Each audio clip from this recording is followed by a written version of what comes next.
We ain't taking no days off. We put our lives on the line with this perpetual grind. All this hard work gon' pay off.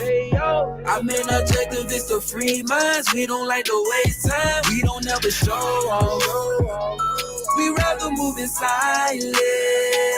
My people about to take off, but we gotta be united. Self-realization was a must for me. I'm so in tune with myself, I never skip a beat. I meditate every day so I can keep my peace. But if you look into my soul, I promise you would see the creator chilling, sitting on his throne, yeah. Oh, you heard me right, my body is his home, yeah. Hey, I'm a God, can't nobody tell me different. Me and my father are one, y'all just don't get it. My consciousness has ascended to a higher plane, so don't expect for me and you to ever think the same. I help others find ways to cope with their pain. I do it all out of love, I ain't got shit to gain. See, my purpose on this earth is more important than me, and if I don't fulfill it, you gon' get this work from my seeds. I gotta keep going hard till I'm 6 feet deep. My presence still gon' be felt, you can't destroy.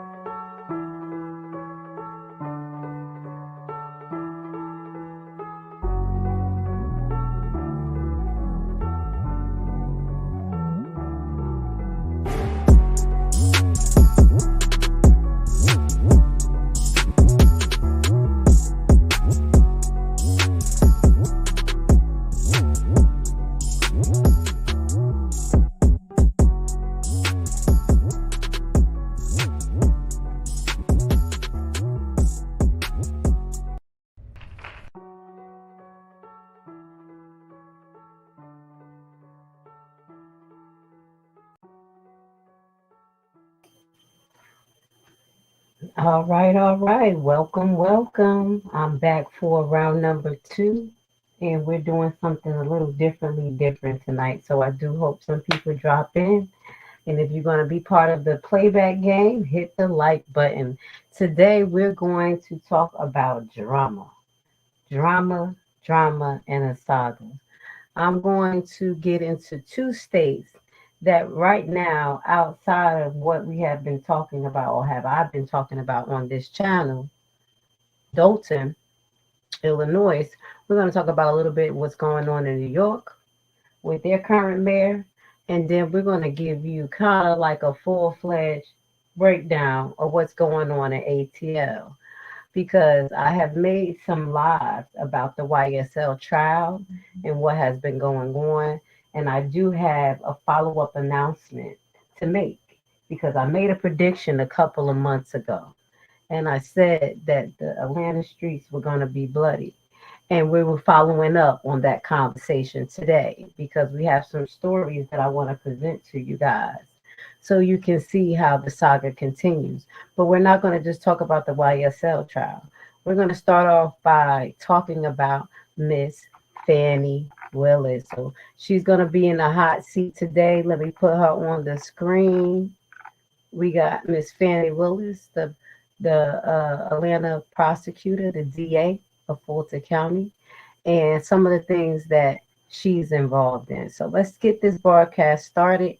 And today is our first time presenting this segment called Things That Make You Go On. So let's get it started.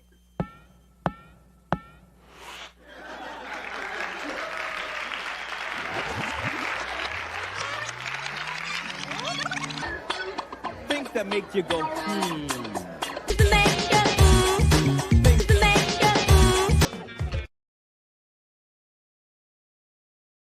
Right, guys. So this is going to be our new segment of Things That Make You Go, And what I tell you today is going to make you go, when you see the full picture.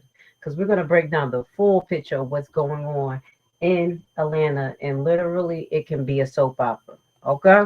But we're going to start what's going on in New York with Mayor Adams' comment on the FBI raid of his top 2 aides. Now, the thing to make you go, in this particular situation is now we have a Chinese national involved, okay? Now, you already know that we have a migrant issue. And I'm not saying this person came over the same way the other migrants, but it's pretty easy to hide amongst this chaos. So let's watch this, because New York is another state that is affected by the migrant issue. We're going to have to do a whole broadcast on the things that make you go, because the migrants are kicking in doors and taking over buildings. Okay, so we're going to get to that soon. I hope you guys are can stomach what's going on, so you guys can be prepared, because it's pretty ugly. Right, so let's get it there. What's going on with NYC Mayor Adams? Breaking news, 2 of Mayor Adams' top aides had their homes searched, and several NYPD officials have their phones subpoenaed. Within the last hour, we heard from the mayor himself. I know what I'm going to do, and that is information that's needed to show that I have always followed the law. We're going to give that information. And good evening at 5 o'clock. I'm Sade Better-Noir. And I'm Bill Ritter. There's a lot to unpack here, and this is what we know at this hour. The FBI was in Hollis, Queens today, searching the home of Philip Banks, a former New York cop and now the deputy mayor for public safety. They also searched a home in Hamilton Heights belonging to Deputy Mayor Sheena Wright. Ms. Wright shares the house with her partner, schools chancellor David Banks, who is the brother of Phil Banks. And it doesn't end there. Eyewitness News has learned that authorities have subpoenaed phones belonging to Police Commissioner Edward Caban, as well as 6 other NYPD officials. Tim Pearson, a close advisor to the mayor, also had his phone subpoenaed. As you can see from all this, there are a lot of moving parts here. Mayor Adams insisting his team is cooperating with authorities. Eyewitness News reporter NJ Burkett live at City Hall, where he just spoke to the mayor. Newton. And Bill, as you know, the mayor has been absolutely clear about 2 things. He claims he has done nothing improper, he's done nothing wrong, and that he and his staff are fully cooperating in this investigation. But yes, these latest raids and subpoenas raise new questions and the prospect of a second investigation. Got to be ready for them. Mother says stay focused, son. Stay focused, no distraction. Mayor Adams insists he's confident, despite a series of FBI raids reaching deep into his inner circle. I'm not aware of any wrongdoing or misgivings from anyone on my team, and we're going to continue to cooperate as is asked of us. Do you believe he'll be vindicated? The final analysis is going to be done. I think that I have not done anything wrong. I've said that over and over again. Sources confirmed to Eyewitness News tonight that FBI agents raided the homes and City Hall offices of his first deputy mayor, Sheena Wright, and Phil Banks, his deputy mayor for public safety. Banks's home in Queens was searched at dawn yesterday, as well as Ms. Wright's home in Upper Manhattan. Those same sources also confirm that agents with subpoenas searched the office of NYPD Commissioner Edward Caban, seizing his phones as well as phones and electronics of half a dozen other police officials. The exact nature of the investigation could not be confirmed late this afternoon, and it was not clear whom is being targeted by the Justice Department. However, sources say that the raids are unrelated to an ongoing investigation into Mayor Adams' 2021 campaign. Those questions date back to November, when FBI agents raided the home of the mayor's chief fundraiser, part of an investigation into whether the 2021 campaign received donations and illegal gifts from citizens and government officials in Turkey. FBI agents have already seized the mayor's phones as part of that investigation. Does that alarm you that it may be taking on another dimension? And if not, why not? I think the most important thing that I must do is to send the right message to my team and all the employees in the city. We're going to comply with whatever rules, and we're going to follow the law. Well, no comment tonight from the U.S. Attorney's Office for the Southern District of New York, but whether the mayor is a target of this new investigation, and it would appear now for the moment that he is not, short of an indictment, this is about the last thing Eric Adams needs. Live tonight at City Hall, NJ Burkett, Channel 7, Eyewitness News. Let's pause it now. You already hear me in the back talking about,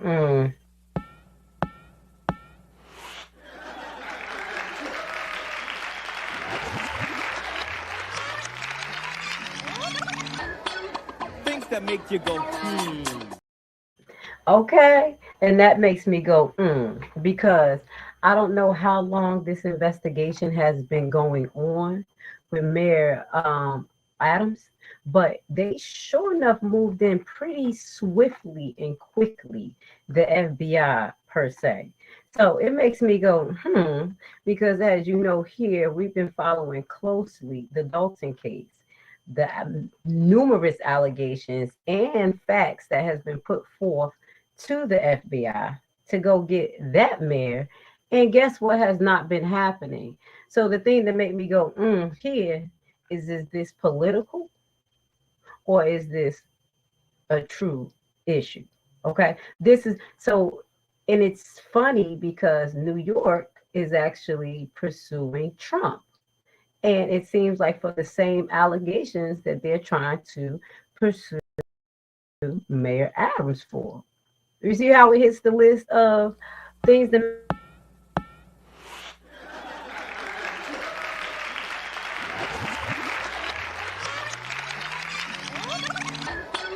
Things that make you go, All right, so now we're about to go to our next part 2 to this. Not only have 2 of his aides have been raided, but now they're allegedly connecting some type of Chinese national, okay? Some type of Chinese national to this saga. So let's listen to this together. This was actually 4 days ago. It's a little weird out there, guys. It's a little weird. Let's listen. So let me turn down the volume. The authority, so hold on, let me read it because it's moving fast. The authority charged New York Governor, former Deputy Chief of Staff as undisclosed Chinese agent. And now this is something similar that happened in 2021 with another situation we'll talk about on another day. Official says 41-year-old Linda Sun allegedly used her position within New York governor's office. What did she do? To further the interests of the Chinese government and the Chinese Communist Party.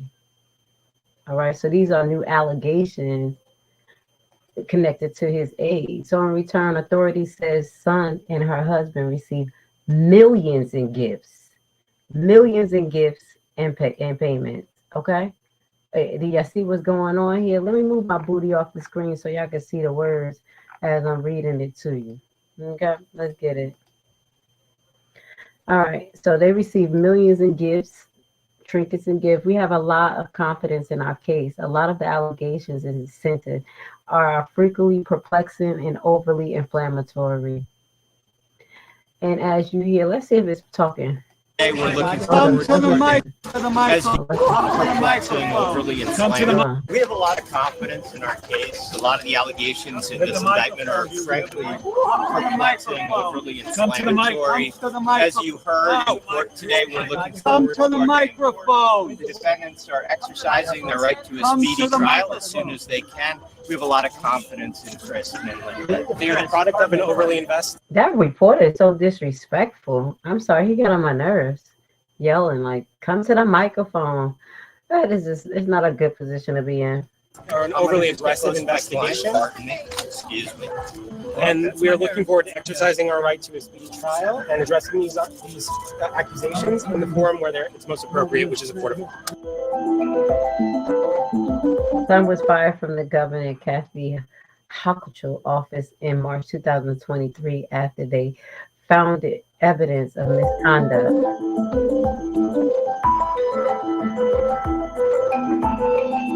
Hochul, I'm saying her name wrong. Hochul office says they immediately inform authorities of their findings and have cooperated fully with the investigation.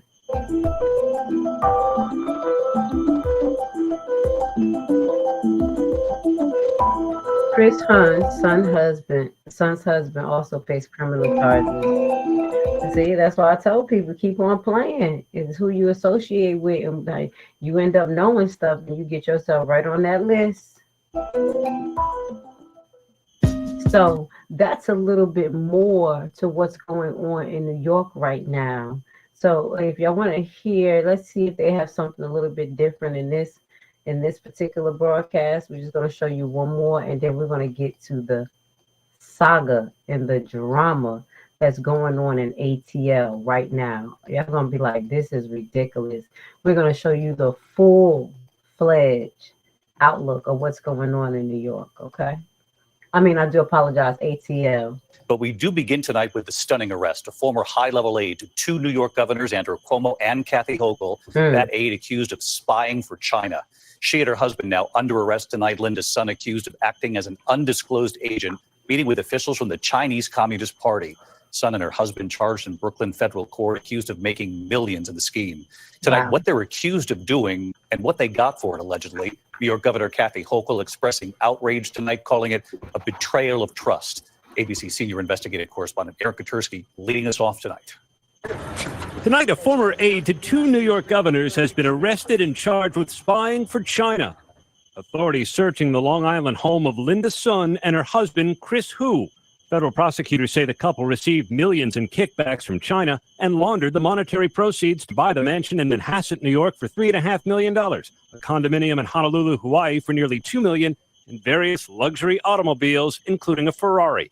Son worked for former Governor Andrew Cuomo and his successor, Governor Kathy Hochul, for more than a decade and never disclosed any benefits she received. Instead, prosecutors say she acted as an undisclosed agent of China, allegedly blocking representatives of the Taiwanese government from having access to the New York State Governor's office and changing the governor's messaging regarding issues of importance to the Chinese. Let me just play this in the middle of this broadcast real quick.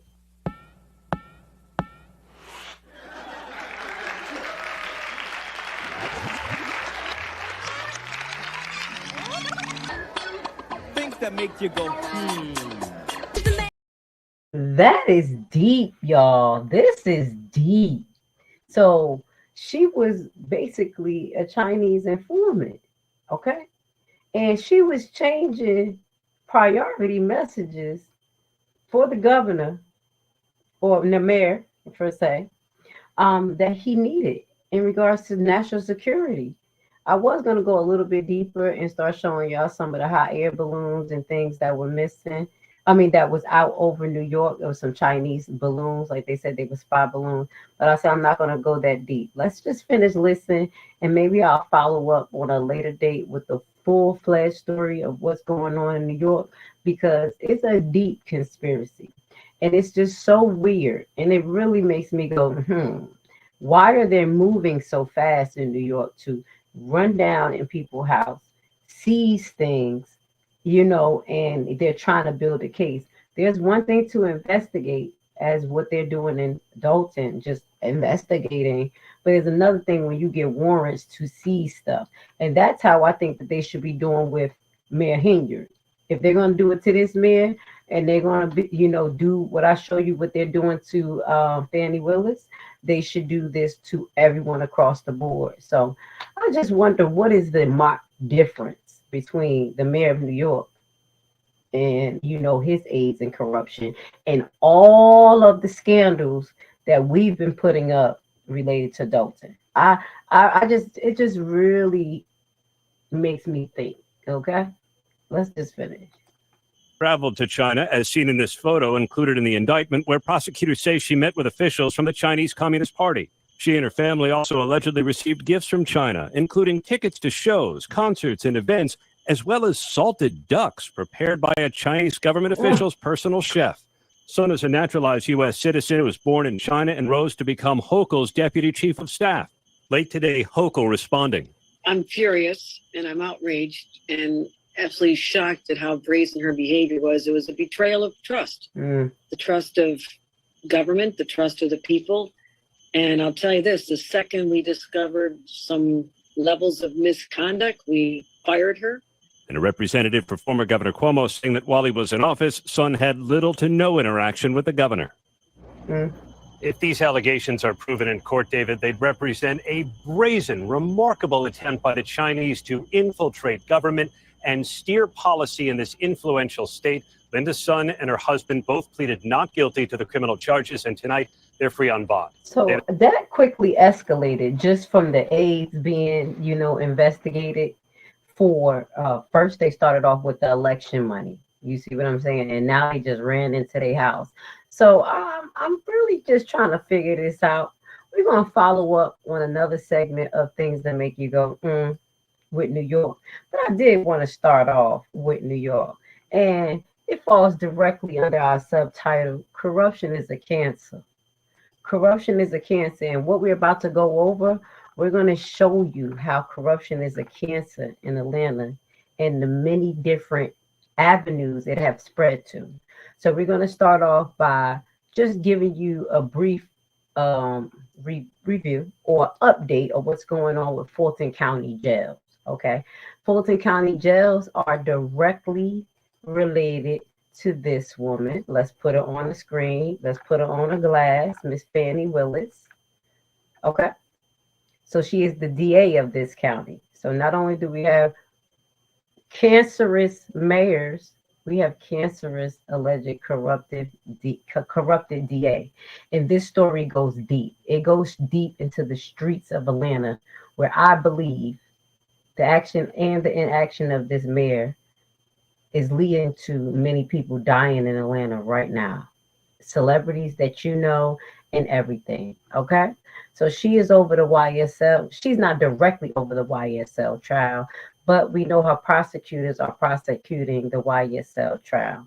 All right. So it's been a lot of saga about that. We've been keeping people up to date on Rumble. We did many videos on this. So this one is going to be a good wrap up and synopsis of what's going on. So let's just listen about what's going on in Fulton County Jail. We have did about 3 series on that, about the numerous stabbings, killings, anonymous death, death by way of bugs. It's just terrible. It's terrible. And this is the county that is prosecuting Trump under Fani Willis. So you have to understand how much, like, not understand, but you have to think about how much money is coming out of Fulton County. So imagine how much of the residents' taxes may be coming up. And Atlanta got its own taxes. Like, you know, we have state taxes, we have food taxes, everything like that. But Atlanta in the town itself have an extra 12% tax. I think it's 12, y'all. So when you buy something, you get an extra 12% or something like that. Don't quote me if it's 12%. So just know it's expensive to live in Atlanta. Cost of living is very expensive in Atlanta. And in Fulton County, it's a mixed population. You have people who have money and you have people who don't. And they're filling the jails up with the ones who can't bail themselves out. Okay, so let's listen to what's going on in the Fulton County Jail outside of all the numerous killings. Fulton County Sheriff gives update after jail security guards walk out claiming no pay. Okay. There was a third-party contractor, given that we have long since said the Fulton County Sheriff has been understaffed and underfunded, an opportunity for us to partner with the Board of Commissioners early last year and bring on a third-party contractor. Since then, given the funding deficit, our inability to, as a county, pay the actual pass-through expenses, the company made a decision, a decision in writing that they would pull out Friday. Unfortunately and regrettably, at around 2:15 today, company employees were told to vacate their jobs, abandon their position, and not to come in to work tonight. Now, I think that is directly related to some accusations made about the security guards most recently. Okay. So as you hear him saying, there's a budget issue that's going on. Not only is the jail disintegrated, we're going to show you a little bit by giving y'all a flashback, but and dangerous and need to be shut down. They have, I feel, laundered millions of dollars through this jail to allegedly fix it up. It never gets fixed up, and they're housing so many prisoners there that they're not processing through the system correctly. So my question is what is the benefit of keeping so many people in jail? And that's under Miss Fani Willis' watch. As you know, she did an interview a couple of months ago talking about the numbers, how she got the numbers down of people, inmates. And it was some inmates that was in there up to 3 years, and they're not inmates. This is a county jail. I ain't talking about a prison, y'all. It's a county jail. Okay.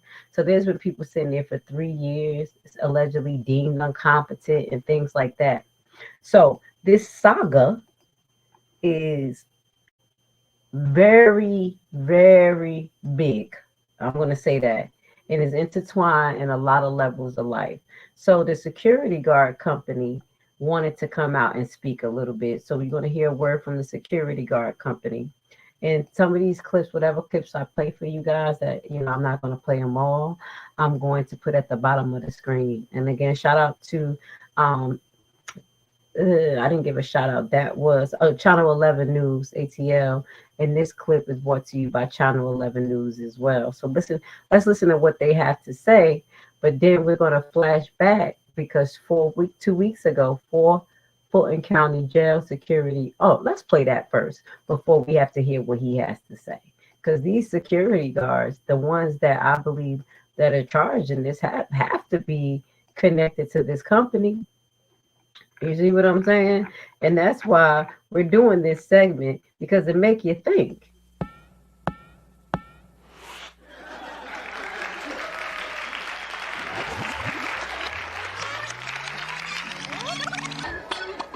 That make you go,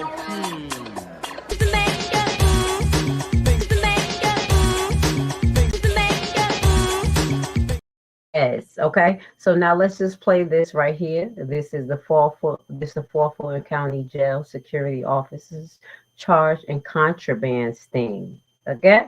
Yeah. So this is not the first time where some of these prison guards were caught bringing things into the jail to these prisoners, in which one of the other allegations that I didn't put out there is that the prisoners were being extorted by other prisoners and they were mixing gangs together. You have family members getting phone calls saying that basically your family member is going to die if you don't give me any money. Now, all of those people in there, not every one of those people in there is actually guilty. Most of them are pending allegations, which are called charges, and you're supposed to be proven guilty, you're supposed to be innocent until proven guilty. So their life is on the line. Okay, so let's listen while these officers bring more contraband into the jail, and we ask, how do these things get in the jail? This is how. Cigarettes and sexual favors. 4 Fulton County jail employees are accused of crossing the line with inmates, and now they're behind bars themselves tonight. Atlanta News First anchor Carly Burnett is live outside the jail this evening, which has been plagued with controversy. Carly. Blair, these 4 now former jail guards are accused of a number of violations, and it's issues like these that have spurred a state subcommittee to look into what is going on here at Rice Street. An investigation by the Fulton County Sheriff's Office led to the arrest of 4 security guards at the jail. 34-year-old LaCunia Ballard, 26-year-old Regina Harris, 24-year-old Anesia Silas, and 26-year-old Breasia Tate are facing several charges. All these young people just being stupid. You see what they saying? They just putting out a bad name for us. The sheriff's office says the 4 women were tower guards on the 6th and 7th floors of the jail. The allegations include having sex with inmates, sending sexually explicit videos and photos, and sneaking in cell phones, cigarettes, and in one case, an outside meal. Yeah, one of them girls gonna come up pregnant. Do you see what's going on? Okay, this is why I made this segment. Things that make you go, This is very deep. While Fani Willis is involved in a whole bunch of other corruption allegations, going after Trump, as well as have a large 26 count or 26 defendant RICO trial. Okay, how is all of this happening and you have jail conditions like this? Let's watch this real quick. As a result, 4 current inmates were also charged with conspiracy to commit a felony and possession of prohibited items. And this isn't the first time this year contraband has been part of an investigation at the Fulton County Jail. Back in January, Atlanta News First reported on a contraband sting that landed 6 people, including a detention officer behind bars. That bust included drugs, a drone, cash, even firearms. On this latest case, Fulton County Sheriff Pat Labat said in a statement, quote, "These women unfortunately chose to be on the wrong side of the law by fraternizing with residents they were entrusted with watching over." How you gonna call a prisoner's residence? That's not their house. You see what I'm saying? They house. It's not funny. They housed them there so long. They call them residents. They not residents. They incarcerated. and they're supposed to be going home. But you see what's going on. These young girls was making babies with these prisoners, bringing in, falling in love with them, bringing them drugs, whatever they could. And it says a lot about Fani. Okay, I'm going to say that because this is under her watch. If she was paying attention to the rules, regulations of her prison system and making sure that she had a reputable, and I'm not saying that this company I'm about to show you is not reputable, but if they the one that employed that 24, 26, 24, 34-year-old, and they out there, you know what I'm saying? With the fraternizing with the inmates, it says a lot about this company. And that's another thing that we got to keep in mind. We got our government officials that are using their friends and families to create entities so they can provide services for us. You see what I'm saying? The nepotism is not just going on in Dalton, it is going on all over. And at the end of the day, it affects the residents, because they're going to be affected by taxes, going to be affected by crime, social stigma right now. I know if they can't control the prisons, you know they can't, the police is not, they losing control of the streets. And we're going to get into it. That's why Fani Willis did this mass indictment, highlighting that Fani Willis did the same thing Hmmm did. I'm just being honest. Fani Willis is so weird. When she came in, people protested at her house. The same thing that happened in Dalton to the Dalton mayor, Hmmm. Okay, then you have her indulged in a love affair that we're going to show you, and we're going to give you an update about that. It's a lot. This is why this made this series, things that make you go, okay, this is more than Atlanta news. This is just full-fledged cancer and corruption. All right, everybody. Thank you for joining us. It's 2 minutes after the hour. My name is Joe Sordi. I am the CEO of Strategic Security Corp. And we are prepared to give a brief statement surrounding the incidents regarding the suspension of services at the Fulton County Jail. We will not be taking any questions during this statement, so please hold all questions until after the statement is complete. We're not watching a full 27 minutes. We're going to watch a few minutes of it, okay, guys? My name is Joe Sordi, S-O-R-D-I, and the Chief Executive Officer of Strategic Security Corp.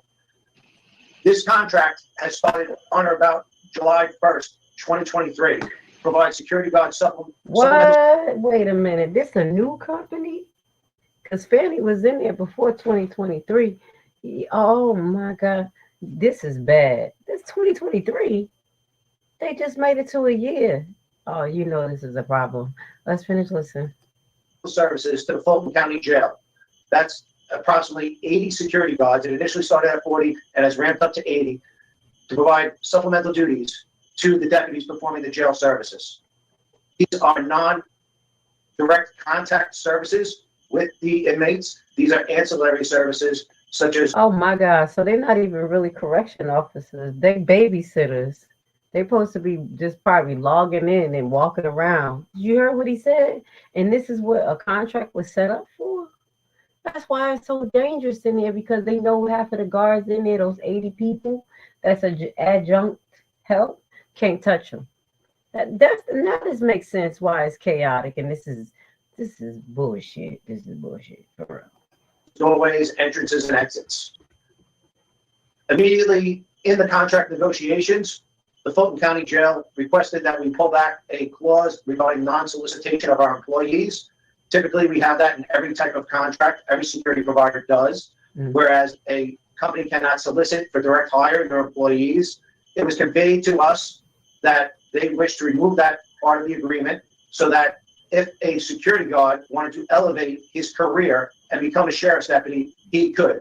So barring that exclusion, we acquiesced and we were amendable to removing that clause so that there could be an advancement of one's career into a deputy public secretary. Okay. You see what I was talking about? Because I was like, how are they going to have people there babysitting?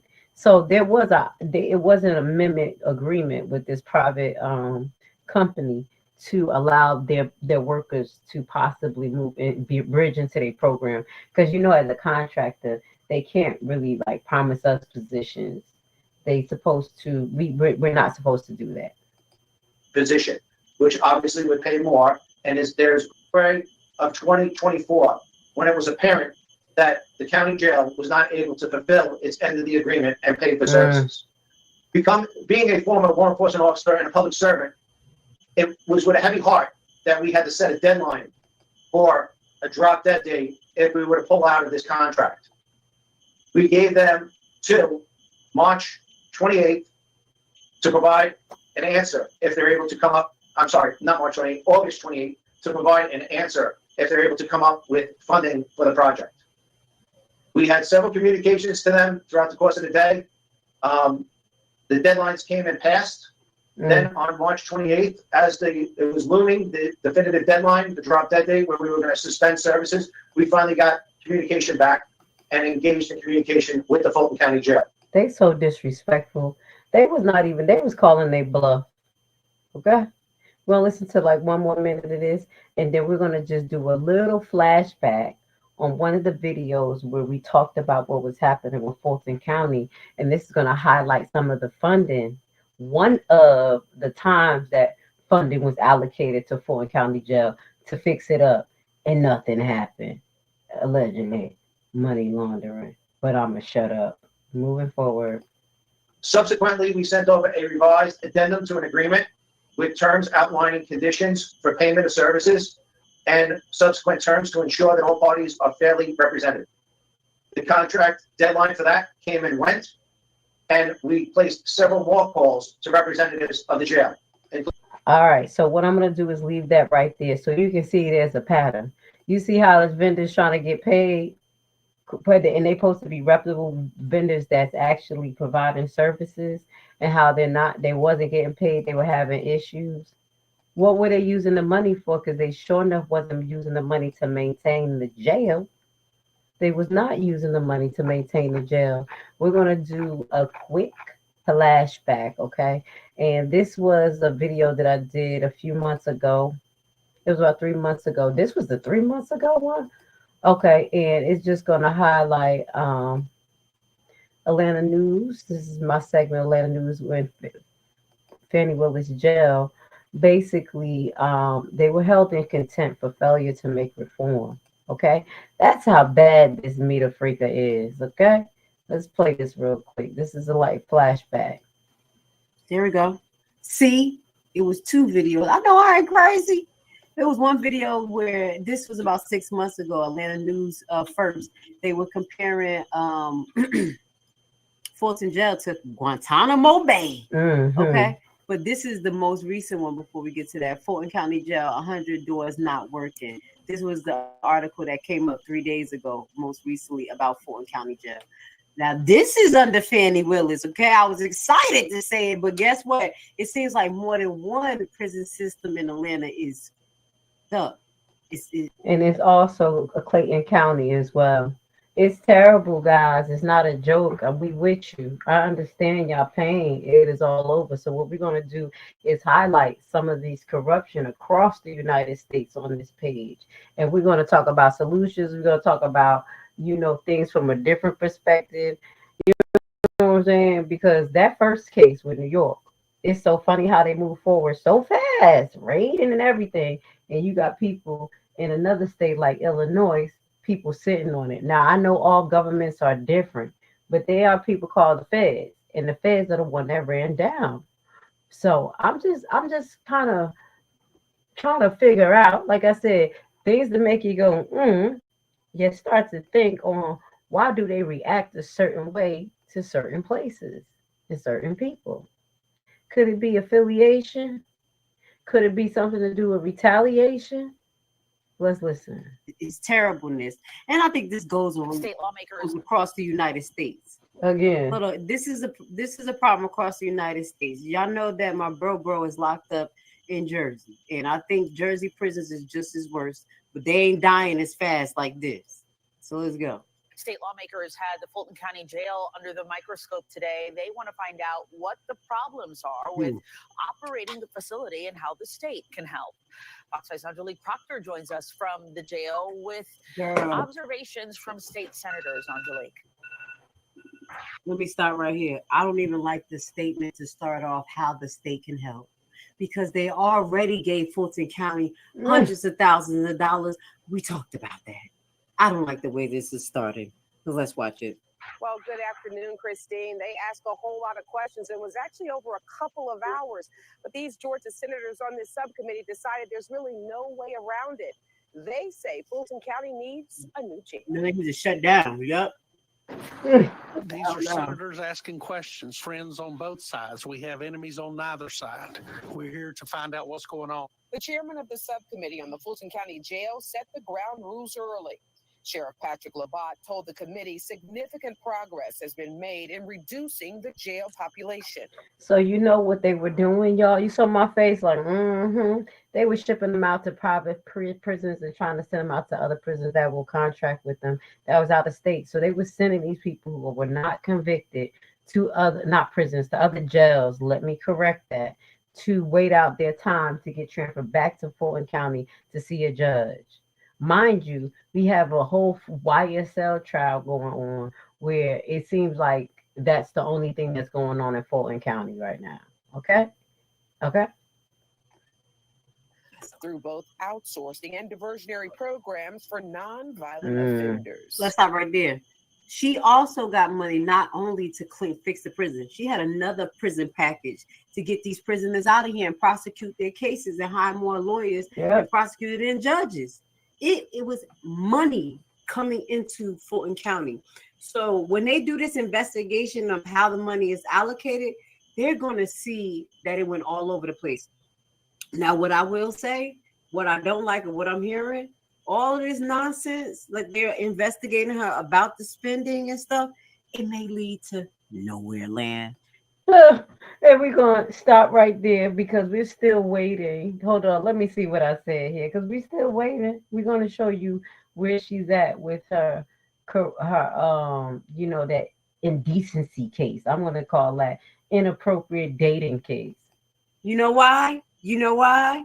Because it's a good old boy system here. So just like how some of Dalton is set up, where Tiffany Henry could just have a budget and kind of spend some shit, and it's not directed for a specific this amount, this specific this amount. This is how it is out here in Georgia. And that's exactly what was her argument, is that she got a budget and she can spend her budget how she want to. Sounding just like somebody else. That's why I'm like, am I living in a twilight zone here? Am I living on a twilight zone? So let's get into her love affair. And people still support this woman. And I'm not just going to say because she wanted to sleep with married men that you shouldn't support her. But damn, you need to think about the moral compass of people. Okay? So this is the DA of that county that we have been talking about, Miss Fani Willis. And we know about 7-8 months ago, it was this big old thing with her having an inappropriate relationship with Wade, Mr. Wade. And he was the person that was directly on the Trump case as well. So they were trying to get them both removed. And right now, I believe and I remember that this case is at a pause. Okay, but let's just do a little quick flashback so people could remember what's been going on. To go, the Republican-led state Senate on a party line vote approved the forming of a special investigative panel to look into Fulton County District Attorney Fani Willis's office. The panel would have subpoena power designed to get answers about what Republicans say is a conflict of interest in the DA's office. 11 Alive's Doug Richards has more on today's decision. You see?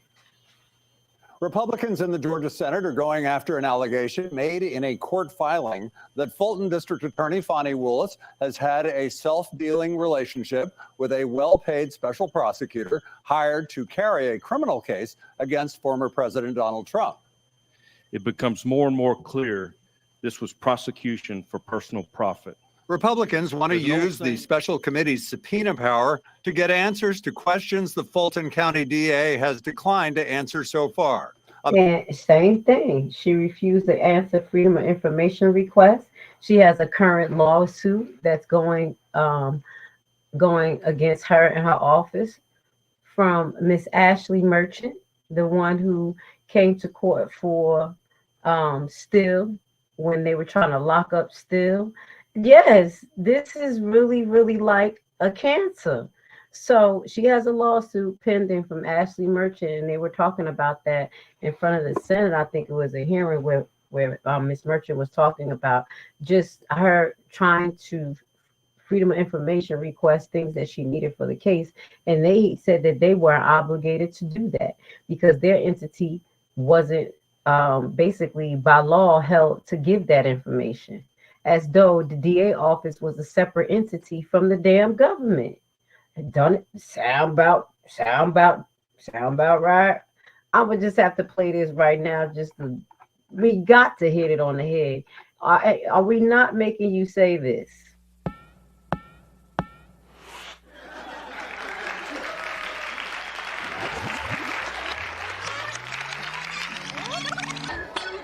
Things that make you go,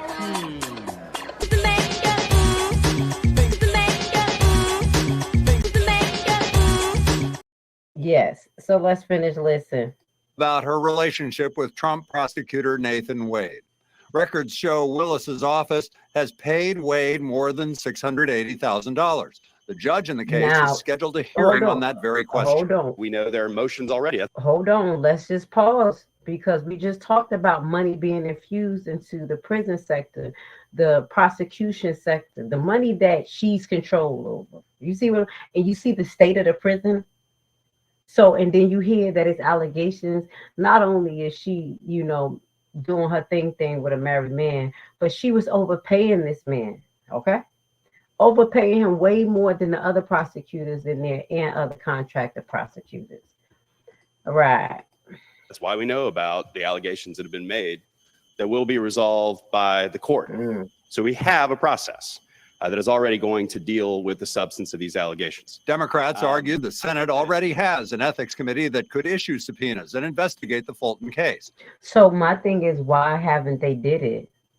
Okay. The Democrats is trying to argue you don't need to create another board like the Republicans that did, because they say, hey, we already have one, but that one seems like they're letting things just pass. Republicans said it's technically about investigating state tax dollars, which help fund Willis's office. This has to do with following state funds. We want to know where our money is going. Now, I always want to explain to you this.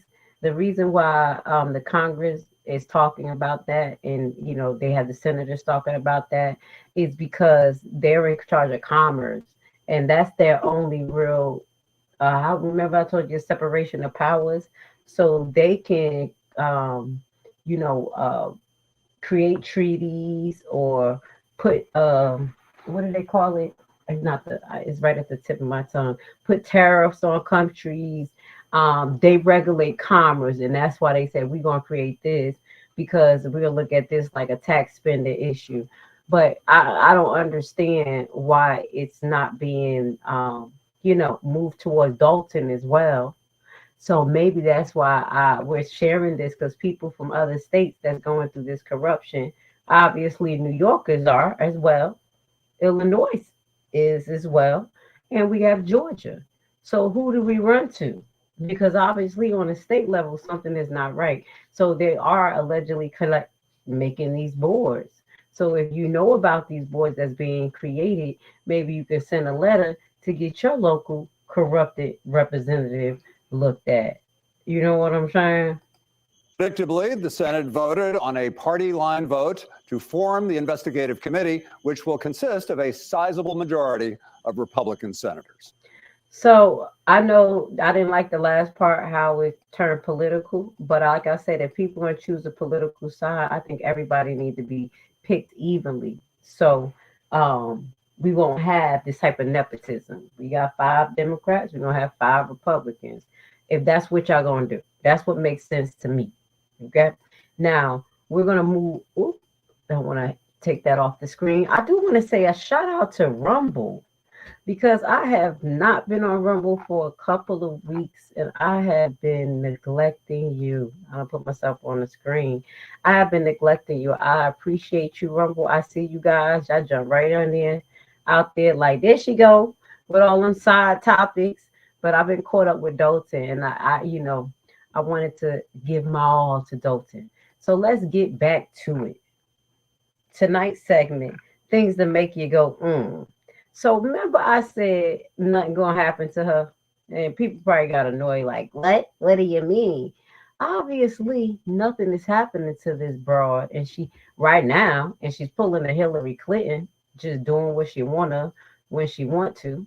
So just this past weekend, her daughter was arrested for driving without a license. Why the hell does her daughter don't have a license? Why? And then you might have to see the mugshot. It's on fugly. I mean, ugly. Let's watch this. But the main thing that's the issue here is not just her daughter getting arrested for not driving with a license, but her and her accused man, Nathan Wade, they show up at the scene together. After arguing and saying that they broke up, they not together, there's no conflict of interest, they showed it. Let's watch this. You know they don't give a damn. I told you, don't. She's pulling the Hillary Clinton. I don't care. I don't care. Okay. Nice to meet you. So, Nice to meet you. What? So, apparently, Like me. apparently her license is suspended Okay. for something. She doesn't tell us what for or why or where, or that's something she's going to have to call DMV and find out. You can't make this up if you tried. Yeah. Fani Willis's daughter was caught driving on a suspended license. Body cam that's just got released shows Fani Willis and Nathan Wade showing up together to show support for Fani's daughter. And this is the same Fani Willis who is going after Donald Trump in Georgia, and the same Nathan Wade who's accused of getting kickbacks from Fani at the expense of the taxpayers. So, she's gone over to Fayette County Jail, which is right in the Fayetteville Square. It's 145 Johnson Avenue. Normally, I would say a couple hours is the process. It just depends on how busy they are and like that, okay? Yeah, and if you watch the full clip, she was talking, trying to get her daughter out of it, and those cops was not beat. So obviously, Georgia is still a Republican state. They was not playing. Let me put a picture of her daughter up there. They got her daughter looking terrible. You see how they do her? Do you see how they did the young lady? Got her looking ridiculous, like she needed to exfoliate. Let's just watch this real quick.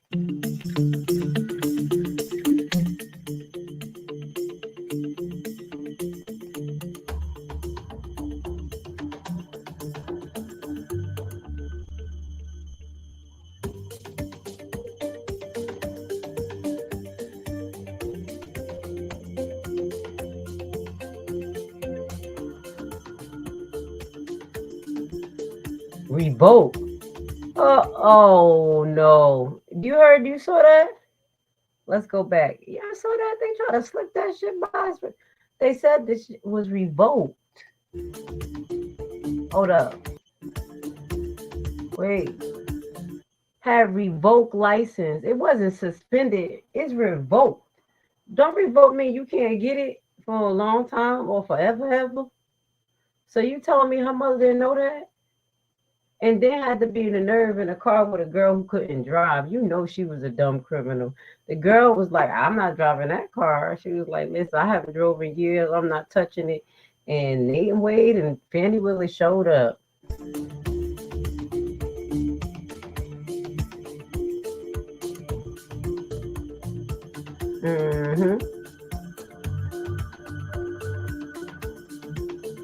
And she was, it told an officer that she had been using her cell phone due to her mother calling her related to her pregnancy. Girl, so she tried to use her mother, which is Fani, and her being pregnant in the same little thing. You see, that's gaslighting right there. Y'all can see, I can smell gaslighting a mile away. Stop it, okay? So this is some of the BS that's connected. I told you, this is a saga. This is a saga. All right, this Yellow Brick Road goes a little bit deeper because this one actually, to me, leads to murder and death. Okay, because this is what's going on down here, and it's not a joke. But before we talk about murder and death, she also has a lawsuit from another elected official in regards to her not protecting or compromising the case of a stalker against this elected official. Let's play this real quick, okay?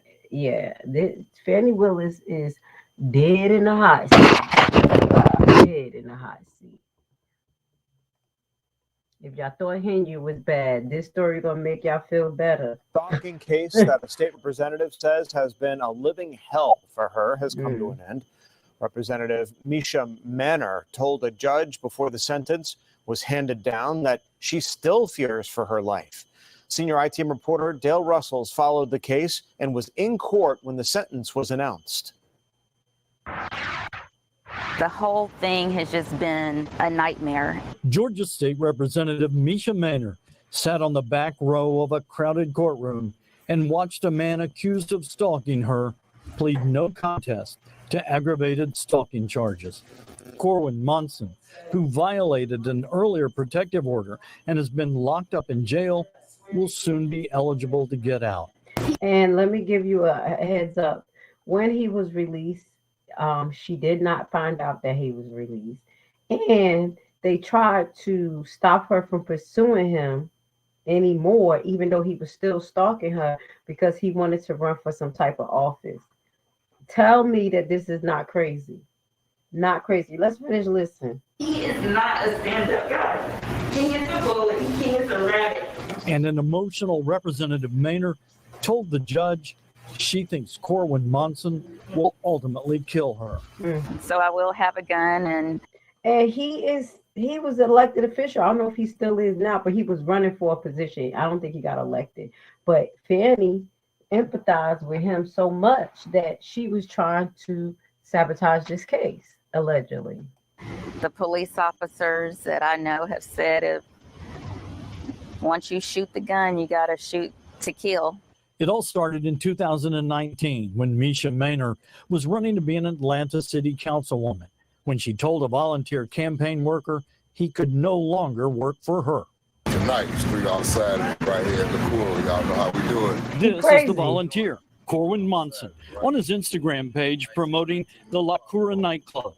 According to his LinkedIn page, he's the managing partner of the bar and owner of both film and music companies. He immediately started retaliating against me. He filed an ethics complaint against me. He went to work with the other campaign. Manor says it got worse. She filed a petition for a protective order in July of 2019, claiming Corwin Monson showed up to her home on average 2 to 3 times a week, joined her church, called 10 times a day, and warned her that he was going to f her up. A judge granted her request. It really got to the point where I had to have my volunteers be my bodyguards. Monson violated the order and ended up in jail.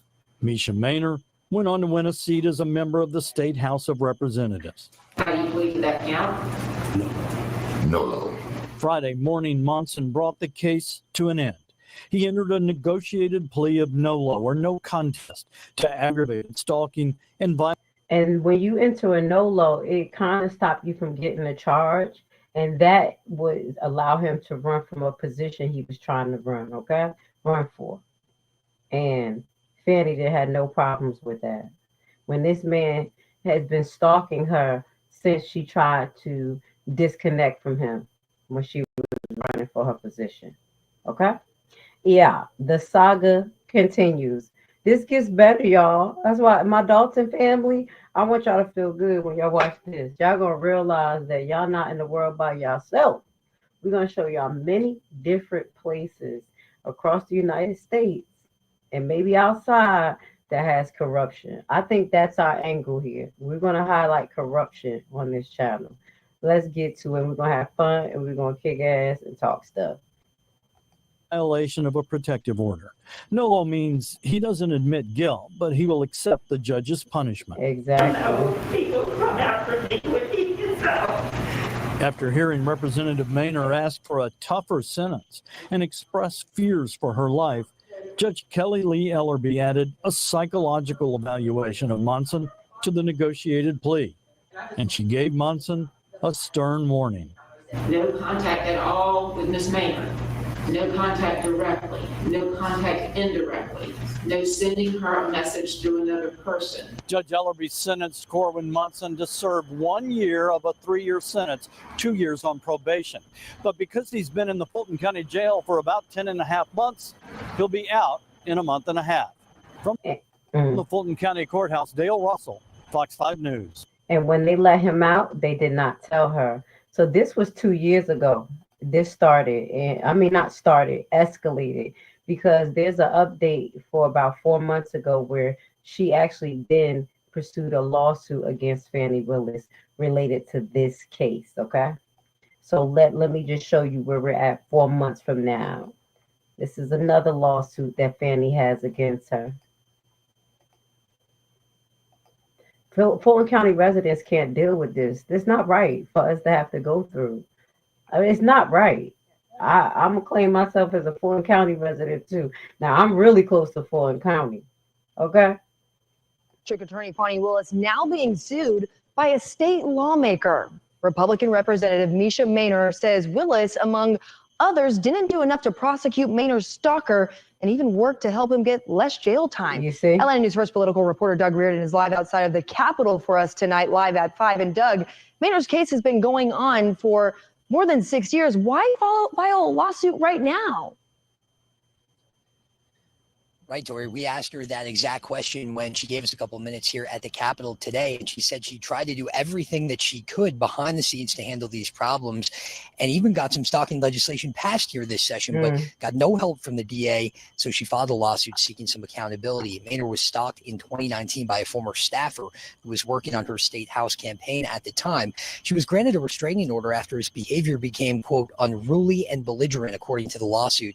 But Maynor is accusing District Attorney Fani Willis and Fulton County Commissioner Marvin Arrington, who is also her stalker's defense attorney, of working together to craft a plea deal and downgrade her stalker's charges from a felony to a misdemeanor.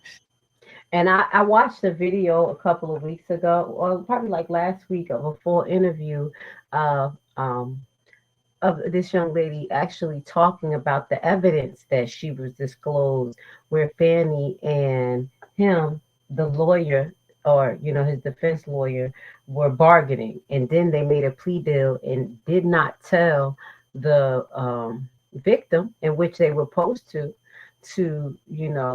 basically make sure that the victim was good with it. And when she told Fani she was not good with the plea deal, Fani basically said, well, we already made the deal and we can't take it back. And it's not, I don't know if it was Fani, but someone on her team. Okay. Without telling Maynor. He ended up serving no additional jail time, and Maynor said filing a lawsuit misdemeanor without telling Maynor. He ended up serving no additional jail time, and Maynor said filing a lawsuit became her only option. It's been over 6 years, and I have been silent about it. I've gone behind the scenes trying to seek justice for myself. This is the last straw. And we did get a response from the district attorney's office on this today. They said, quote, Representative Maynor's allegations are baseless. We have not been served with the lawsuit. If we are confident it will be dismissed. No comment, however, tonight on this from Commissioner Marvin Arrington's office. Representative Maynor is requesting a jury trial to see if either of them strayed from doing their duties as officials of Fulton County.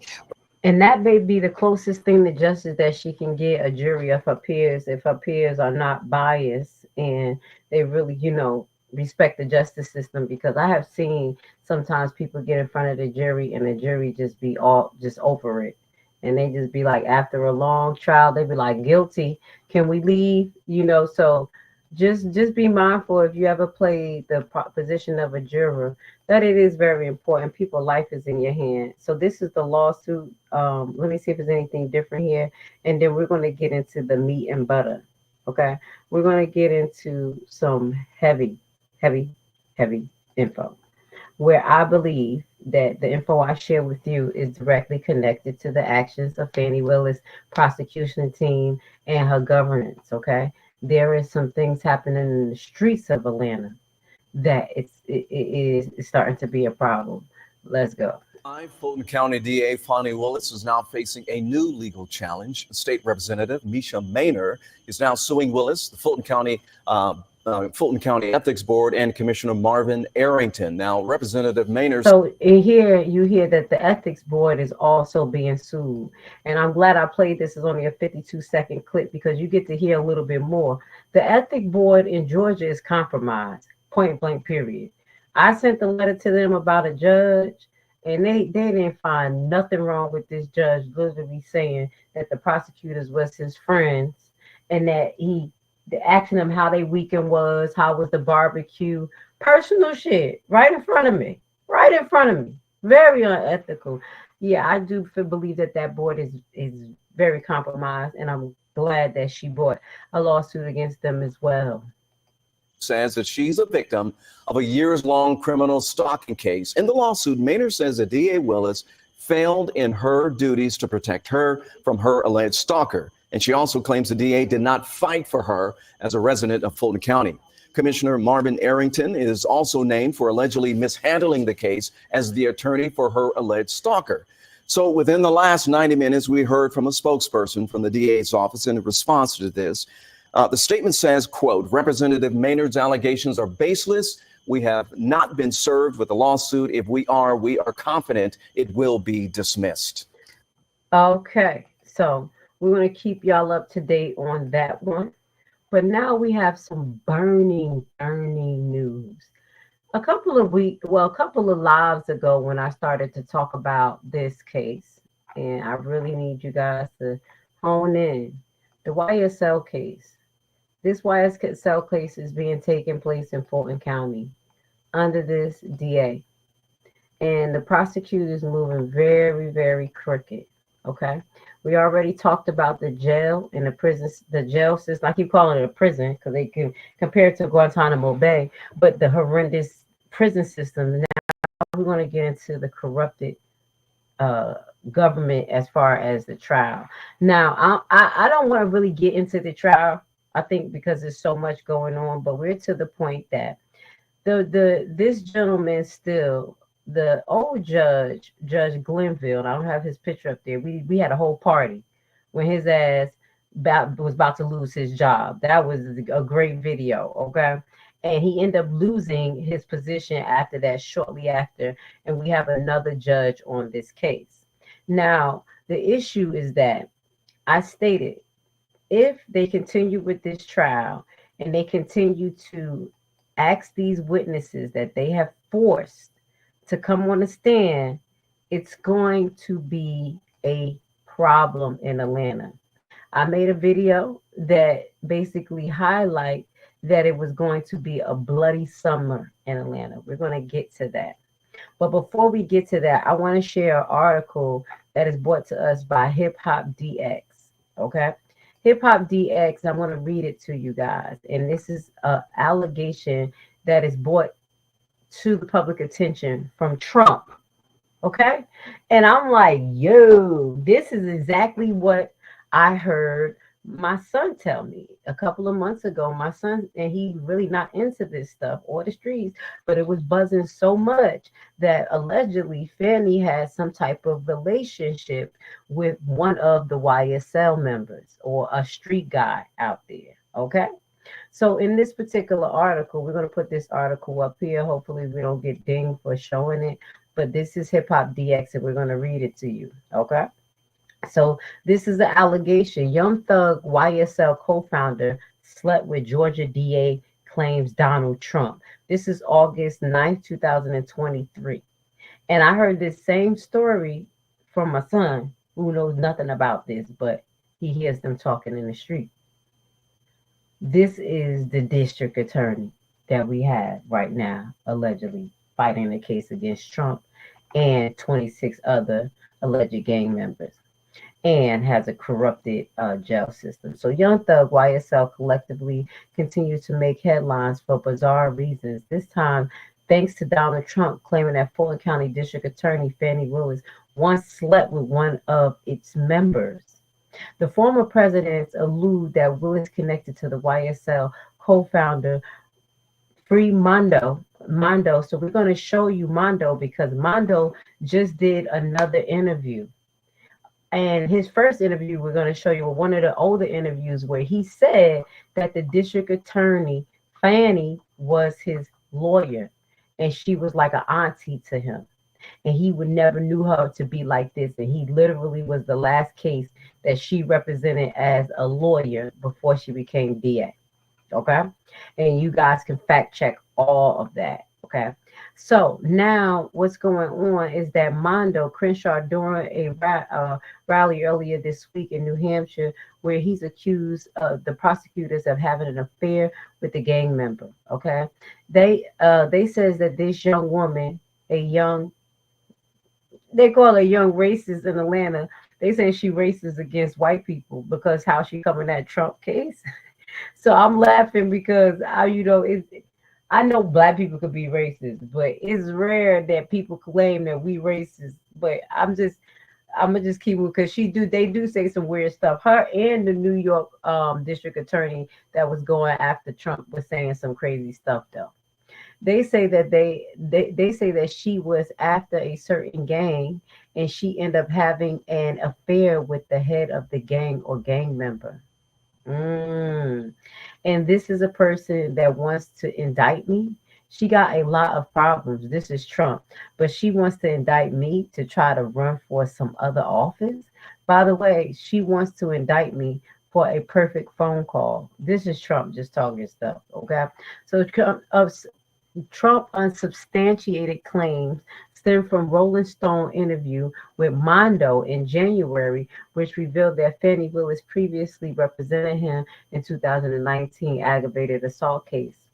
Willis who has since re-invited herself as tough on crime prosecutor, superheaded the spiral RICO indictment against Young Thug YSL crew. Okay, so this is the allegation, and it's so crazy because I talked about this a while ago, but I did not hear Trump say the same thing. I was like, yo, that's why but I ain't voting for him, but I like people who just speak what they speak, and I don't know. This is allegedly. So let's just give you a little idea of how Fani Willis, as you see, hold on. Let's just play a little bit of this 4-minute video of Mondo. Okay, Mondo is the gentleman that they're alleging that she had an affair with, and Mondo is the person that she last represented that was part of the YSL crew, and he was the founder.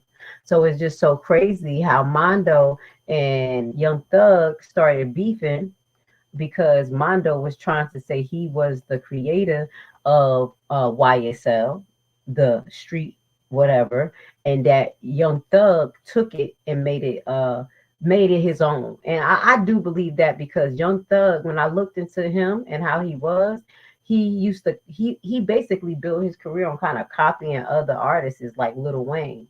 And in this trial, they bring up that Lil Wayne bus got shot up in Atlanta. This is the saga, y'all. So think that y'all have a problem in y'all hometown. And when y'all hear all of this that's related to this one woman, you're going to see why they made it to tonight's segment. Okay, so we're going to listen to what YSL Mondo exposed. And this is another thing. Mondo was never indicted in this new trial. This RICO trial. Okay, never indicted. That's when I have to play this.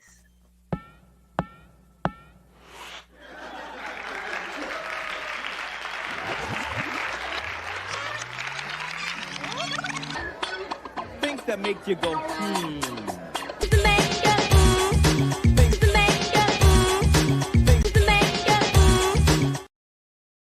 That's how my face is. So let's listen to what Mondo has to say about the DA, the lawyer who used to be his lawyer that turned DA. Like God working mysterious way, bro. Then I'm gonna go on and say this. You know what I'm saying? I ain't sitting here. I'm gonna go on and say this. I'm gonna say this because the same lady who the Fani Willis lady, Fani Willis lady, that was just my lawyer. I got proven facts for this. With everybody, these things I know, everybody don't seen. So wait a minute. Yeah, Fani Willis, was she the prosecutor? She's the DA lady. Yeah, the now. DA. The This DA is all on. was your attorney at one point in time. Yes, this before she turned to be with the last case I just fought. I had just got out of jail. Yeah. I had just got out of jail. The last case I just fought.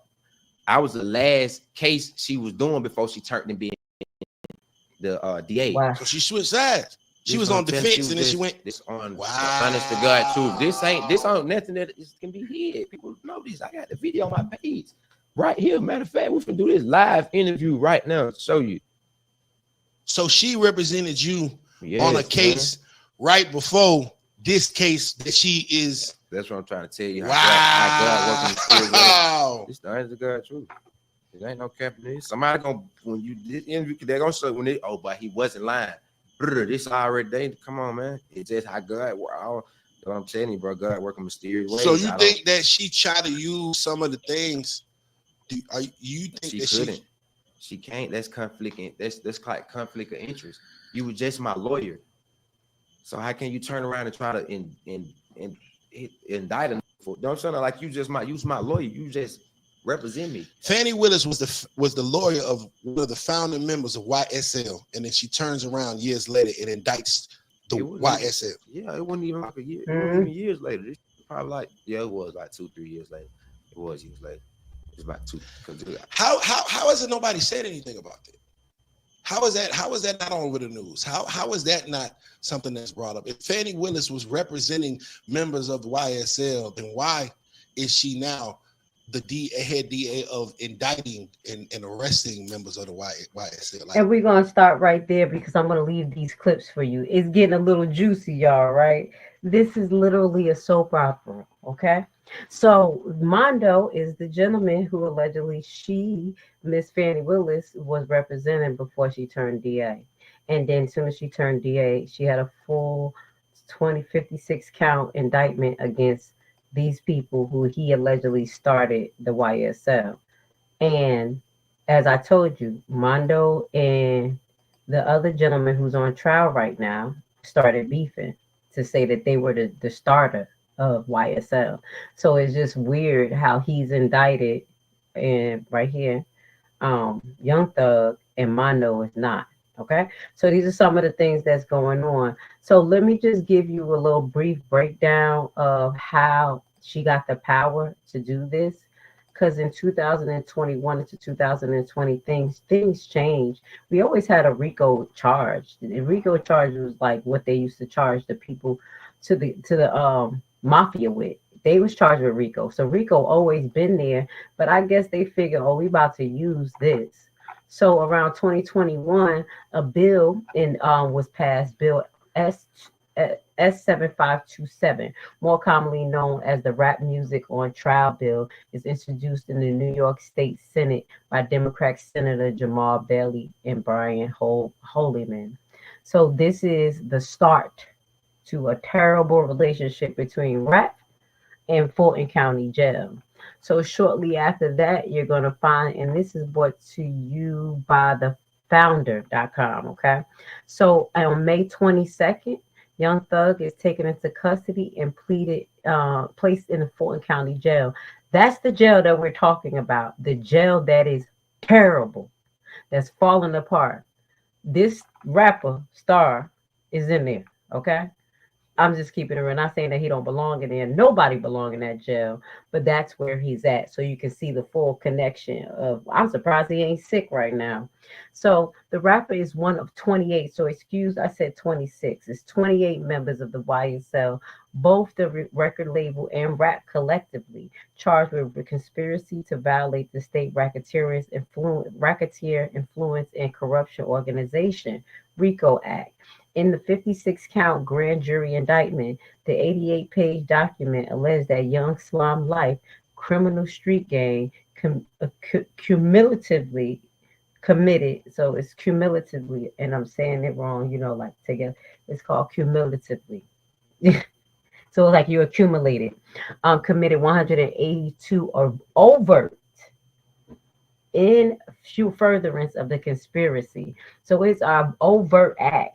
Okay, it's not true like this is directly related to this. It's a lot of overt acts. So there is a lot of people doing great videos on the RICO trial. That's why I decided not to, but I will do brief updates like this so we can break it down comprehensively over time of what's going on. Okay.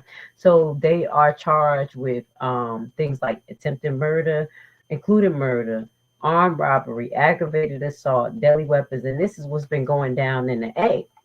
And I'm going to directly relate it to Fani Willis again, because when she came in, she dismantled the gun and drug task force unit. It was like a preventative unit. And she fired that lady. That lady went in front of the Senate, talked about how she eliminated her job. She pulled a Tiffany Henyard, said, "Oh, you fired, you fired, you fired if you're not with my forte." And that same lady was placed in another department, which wasn't a preventative gang unit like she was used to working with. They put her with like a youth mentorship program. And what ended up happening is that it was a grant coming in, and that program director wanted to take the money and spend it on bling, trips, and fun. It was something like that. And she was like, "Oh no," because her name was on the grant. And this is why many people, they know about grants. If you get a grant, you have to spend it correctly. So what that goes to say, this lady who was supposed to have been in charge of preventative gang task force before Fani came in, Fani fired her and created another entity that was not productive, that I believe helped incite all of this crime in Atlanta, because I saw the difference from when I moved into Atlanta area in 2013 into 14. Well, I can say, yeah, about 2000. It's about to be almost 10 years I've been down there. And I've seen the change. The gangs followed me. I was like, damn, I got bad luck. We got the Bloods and Crips right down here. So I wanted you guys to understand how Fani Willis is connected to the YSL tribe and the things that make you go, Not only a person like me, a blogger, is getting the news that she allegedly has some inappropriate relationships with these thugs, with a few thugs, young thugs, but it's been a lot of corruption as well. All right, so we will keep this broadcast moving. I want to say thank you for being with us. We have a little bit more to show you, because this is where it's going to get a little bit darker. Okay. All right, so this is what I wanted to show you. There is a few rappers that's walking around Atlanta right now. We have just have been made aware of a rapper that was found unalive. And this rapper is allegedly connected to YSL, him, as well as connected to Woody. And these are the people that's in the middle of this trial. Okay, Woody is a witness, and he's being prosecuted. He's one of the guys being prosecuted, along with a few other gentlemen that's in the courtroom. So before we get to the gentleman who just passed away the other day, a rapper, we're going to get to another part to this. Well, I did have an article where I have to do two sides of this, because there is an article before I move on that Fani Willis is trying to deny she had any relationship with Mondo.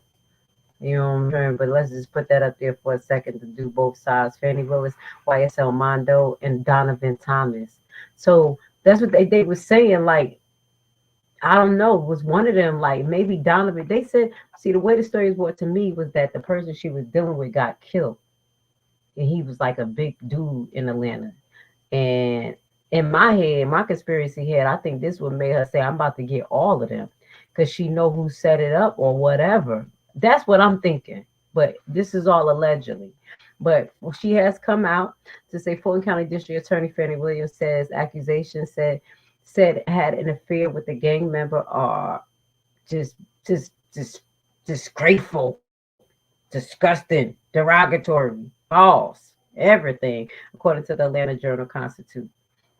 The accusation shared from former President Trump is a campaign in a campaign speech and in an ad in which he did not provide evidence for them may stem from a comment made in the January 2023 Rolling Stone article by YSL Mondo, who helped found the Young Stoner Life music crew with Young Thug. Okay, so she is trying to combat that. Obviously, it hit her ears. Okay, so I'm glad that we got the word from the streets and we got word from these news broadcasts, because when my son told me that, I was like, what? Hold up, and you ain't in the streets. This got to be something. So now we're going to get into this. This is going to be part of the last part of this segment of things that make you go, and I'm going to have to play this whole part, and this will be the last time we play this little clip to represent this segment, because it's going to get a little dark.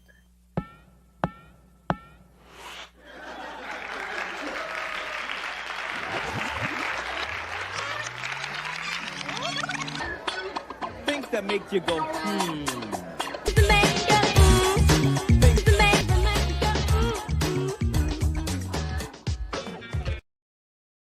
All right, let's get back to it. I want to show you guys. Please like and subscribe and hit the like button if you like how I put information together, that you can see the whole picture of what's going on.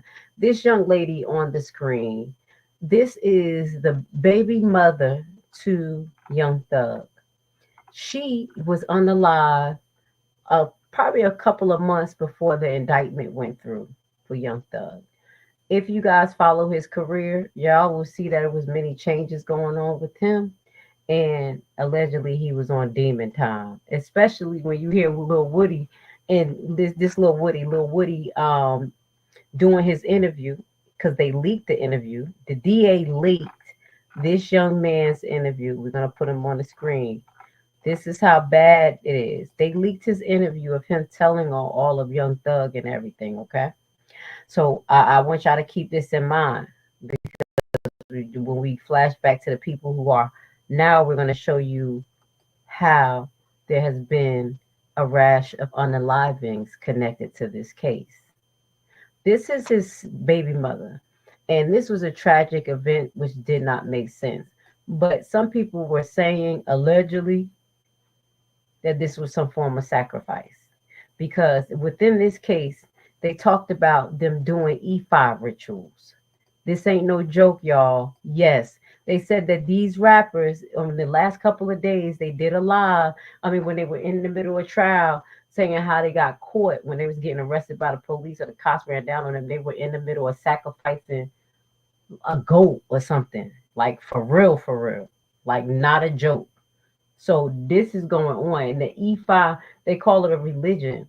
I don't know what day it was, but there is a clip of one of the lawyers talking about the E5 religion and how like it was normal for them to be sacrificing things. You know what I'm saying? So I'm just throwing that out there. But let's listen to this, where this was Young Thug's baby mother who got killed randomly. In Atlanta tonight, police looking for the man who shot and killed a 31-year-old woman during an argument over a bowling ball. Lakivia Jackson was at the Metro Fund Center for her best friend's birthday party. At some point during the evening, there was a fight and then gunfire. CBS 46's Zach Summers spoke with Jackson's mother. Zach.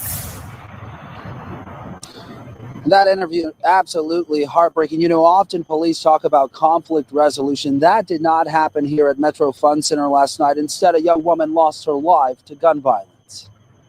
My baby lost her life at a bowling ball. Sharina Jackson's final moment with her daughter Lakivia is one no parent should have to endure. I'm so hurt. She helplessly heard her daughter take her last breath over the phone. I couldn't understand what she was saying, and then all I heard was she's not breathing. And then I said, who? And she said, Lakivia, and I lost it. Lakivia went bowling at Metro Fund Center Thursday night to celebrate her best friend's birthday. Atlanta police say at some point she got into an argument with someone over a bowling ball. The 31-year-old was shot and killed not too long after. I just feel like... And this was allegedly a man. We're going to get an update on this case and how tragic this is. This is really, really out of pocket and make you say, okay. If anybody knew that they were out there waiting on them for 20 minutes, something could have been done. This is truly an atrocity. Right now, investigators are combing through surveillance video. APD Commander Ralph Woolfolk says several witnesses are also cooperating. We will find the person that's responsible. You know who you are. Go ahead and turn yourself in. We assure you that we will bring you into custody. I hope so. I hope so. As for Lakevia's mom, pain and grief now fills the void left behind by her daughter's senseless death. Call me just to hear my voice. I'm gonna miss that. I'm gonna just have to throw that out there and leave that right where it lay. You know, people don't like for people to make allegations around death, but I'm gonna say it's something a little bit weird, especially when you deal with people who just got stardomship and maybe feel like they don't want to. You know, some people are sacrificable, and I'm just gonna say that I'm gonna give y'all an update because tragically the charges was dismissed against the individual accused of killing her. This is out of pocket, and this is in Fulton County. So Fulton County, Georgia, charges against 2 individuals accused of the killing. 2 of them, they saw the argument, they saw that, and obviously they knew that somebody waited in the parking lot for her. 2 of the individual accused of killing a 31-year-old mother of rapper Young Thug's child outside of Atlanta bowling alley in 2022. So this was shortly just before he got indicted. So Lakevia Jackson, who shared a 14-year-old son with Jeffrey Williams, Young Thug's real name, died of a gunshot wound after being shot in the parking lot of the Metro Front Atlanta. So let's just get down to it. Amani Spears and Josh Fleetwood were arrested for the death of Lakevia Jackson. You're talking about 2 men. That's why I don't play around. Like, our men are too feminine, and that's no, and people could feel away. They think that they can argue with females, fight females, and now even shoot them. That's why I really think it's a thin line. You can have your sexuality and the way you conduct yourself, but you need to know how your metabolism actually works, how strong your bone density is, and your kinetic energy. You're a man by spirit. So this wasn't a transsexual type of thing, but this is just a tone in Atlanta where men think that they could just hook off on females. There are a lot of feminized men out there, and I think these 2 men were feminized to wait outside for a female, or this was a setup. That's why they made the segment things that make you go, you gotta think about it. It's either these men's feelings were so hurt and they were so feminized, or this was a setup. Okay? So we're gonna move on. God bless her and her family, because the charges were not. Okay, so according to the court it didn't go through. They were dropped. According to the court document, the charges against Spears and Fleetwood were dismissed in November by Fulton County Superior Court Judge Kimberly Adams. She sucked. Adams, after they filed a motion claiming immunity, stating that they were illegally justified in the shooting. How?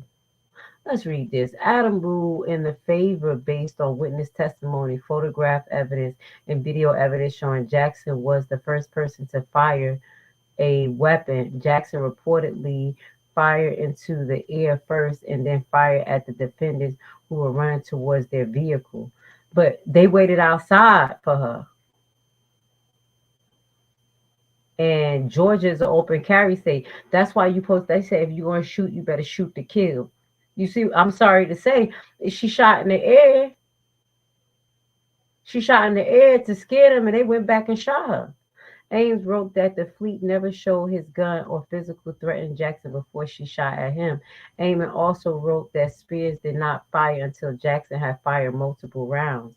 The judge also rejected the argument by prosecutors that Fleetwood provoked the shooter by antagonizing and confrontations as an excuse to harm Jackson.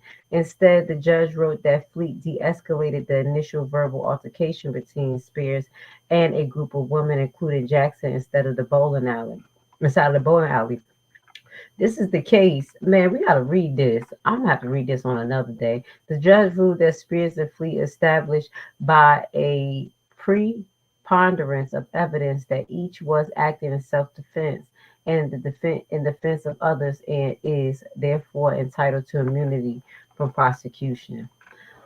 Whoa, guys. Can I just play it one more time, y'all? This why I made this segment.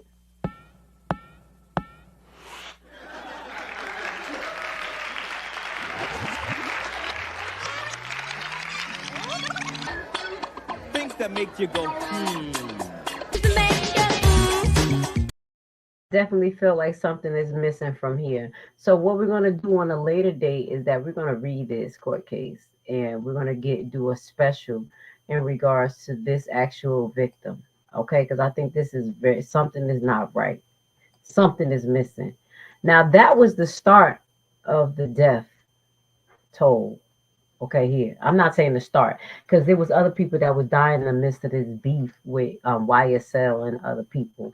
But I'm talking about as the charges came and the indictment started rolling in. Now we're going to do a little quick flashback on where I talked about YSL, basically Woody. His testimony, I stated, would be a catalyst for many murders in Atlanta over the summer. I'm going to put him on the screen because this gentleman was forced by the DA to testify. And they even gave him immunity to force him to testify. And some of the things that he was saying, I think, led to his friend, Tay being killed. Okay. So we're going to put the little short video where we're going to remind you where Tay got killed. Okay. And then we're going to talk about the next killing in Atlanta that has to do with little baby, because I have that connection up. I mean, I have that video. Okay. And little baby is supposed to be connected to YSL. This gentleman right here, Little Woody, is the person who allegedly been ratting on YSL. His friend was killed. Okay. Let's play this. And this is bad. He was killed during he was killed during the trial, during him being forced to testify, just before Glanville was taken off the case. And I kept saying, this is so bad. Y'all heard me, like, this is bad, because I was very passionate in this video, because this hurt me, because I knew some people were going to get hurt. So let's just listen, because this is the unaliving of Tay. But that's what they saying. So let's put this on the screen, and we're going to remind y'all that this is deeper than what y'all think this is. This ain't no game. Let's play it. Police in Southwest Atlanta are investigating an overnight homicide. It happened on Peyton Place Southwest, which is not too far from the Hamilton Mars station. Police tell Fox 5 crews they found a man in his 20s shot and killed inside an apartment there.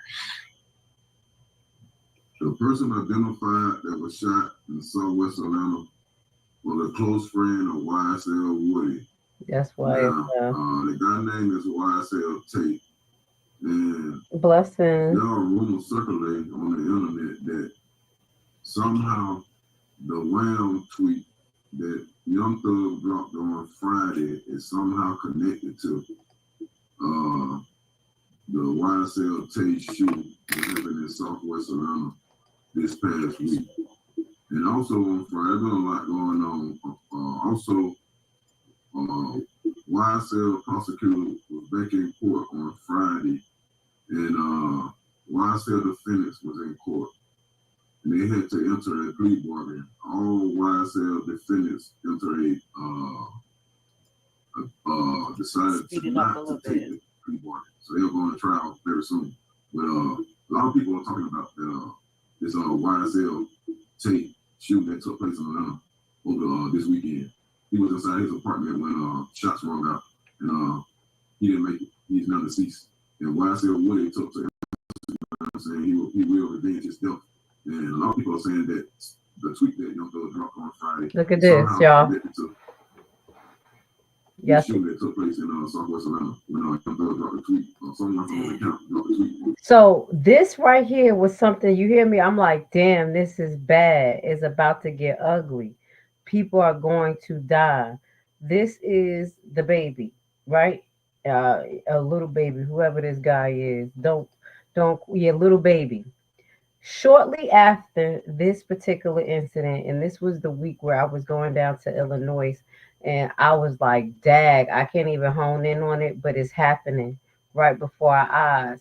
On July 23rd, little baby partner was killed at his restaurant in Atlanta. Okay. This was after YSL Woody friend was killed. Okay. When I made that video and said that the Atlanta streets was going to be bloody, this is what I mean. When this happened, this young man, his partner was not in the streets. His partner, what little baby will do is set up businesses with people who are actually real business owners, real wanted, like really skilled in their art, and he would, give them money. So this is why he's partners in different business. So this is what happened. Atlanta GA, little baby is mourning the death of Chad Dillon, his business partner in Atlanta restaurant, in an Atlanta restaurant after he was unalived. 33-year-old Dillon found unalived in his car by police after he was down in a busy section of Atlanta on Tuesday, July the 23rd.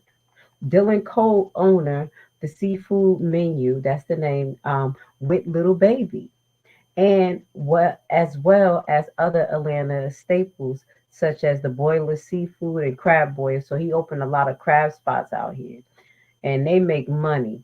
He was also the first Black owner of a seafood restaurant in the city. So this gentleman was unalived, and this is why they made this segment of things that make you go, Does that make sense? Because this makes you go, Okay. So right around this time, the trial went on hold because Glenville was removed from the trial for the ex parte meeting at or around this time, a little bit after. So Woody was off of the stand because once Woody started talking about Tay-Tay and how Tay-Tay was his friend, Tay-Tay was unalive. Then, as you saw, allegedly, according to the Post, that they were trying to blame him and YSL through a tweet for calling out the hit, allegedly. These are things that make you go, And all of this is connected to this woman and her corruption. Okay? Does that make sense? So now we have another innocent person in Atlanta, unalive, a businessman, allegedly related to this. So now, just most recently, we have another death. It stopped. While the trial was not on, nothing happened. It stopped for about 4 weeks, a month. And now, just so happened, we have another tragic death of a rapper.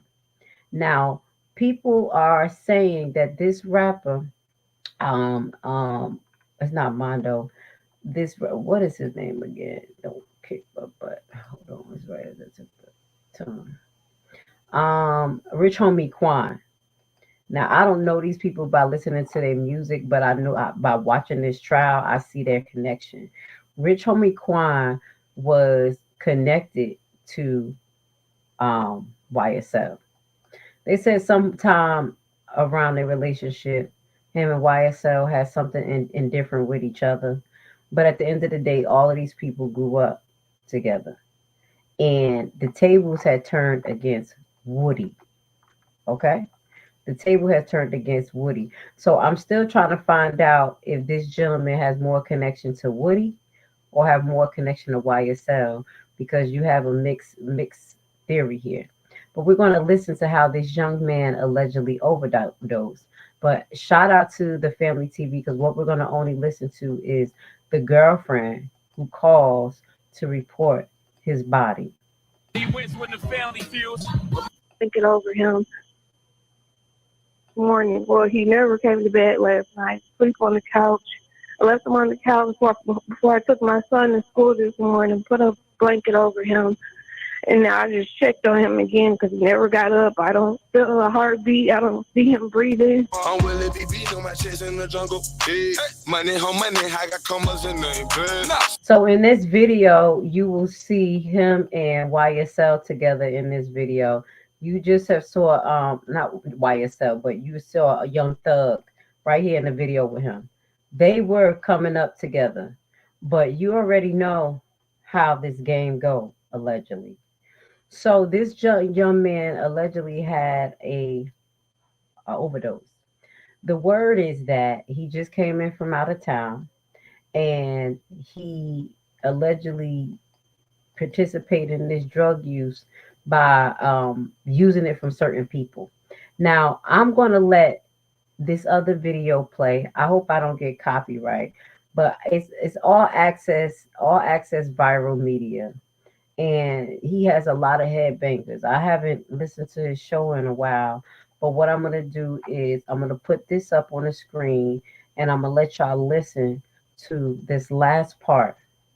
And this last part is really going to make you say, The level of ignorance, though, that we have in the street that fuse this type of behavior is what you're going to listen to on top of the conspiracy behind this gentleman's death. Okay, I'm trying to get a good picture up there. I'm gonna just pull Fulton County up there right now. I'm gonna put this picture and I'm gonna let y'all listen to this article, and then I'm gonna let y'all listen to this interview of a family member of the gentleman, Rich Homie Quan, that just got killed. Or no, I'm not gonna say killed, was found overdosed. Okay, listen to some of what she says.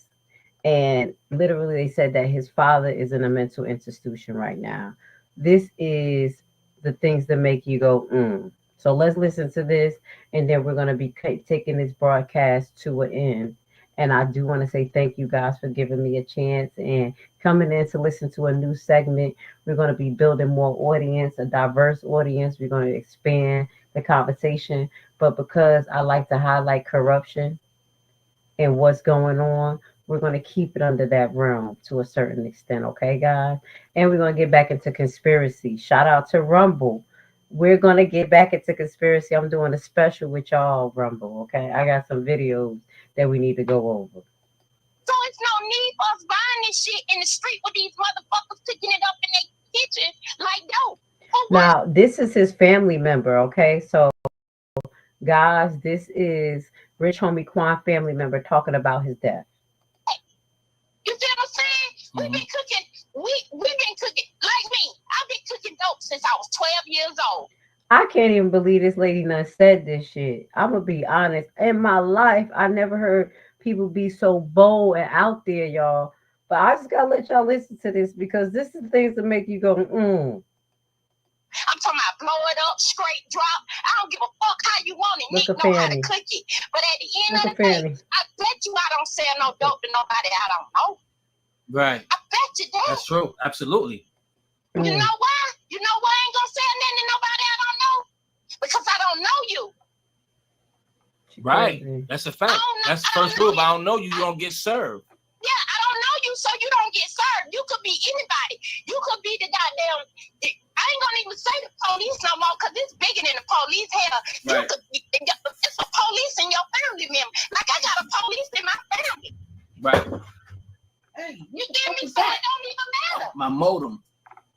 Yeah, so I'm just. All right, my internet's still on. I want you to come back live.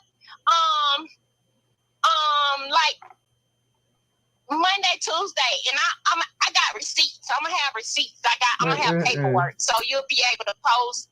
You'll be able to, put this shit up on the screen and show everything. You feel what I'm saying? Let me say this for the people out there that may not know how well connected that you are. You don't have to give everything of who you are.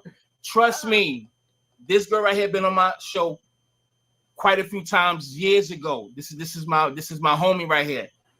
Give the people a taste of who you are and to validate what you're saying, because there's always going to be one person that may be like, she could be lying or whatever the case may be. Like I say, you can follow me, you can check me. It don't even matter. I I don't do Instagram because I got too many business. Let me let y'all listen to this, y'all. Hold on, let's go back a little bit. With this nigga, I'm talking. Listen. Allegedly. I said the same thing, but at the end of the day, who knows?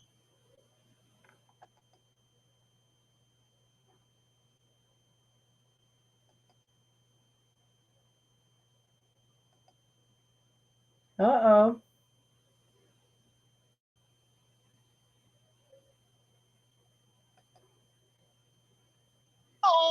Where he got it from when he came from out of town. He just come from out of town.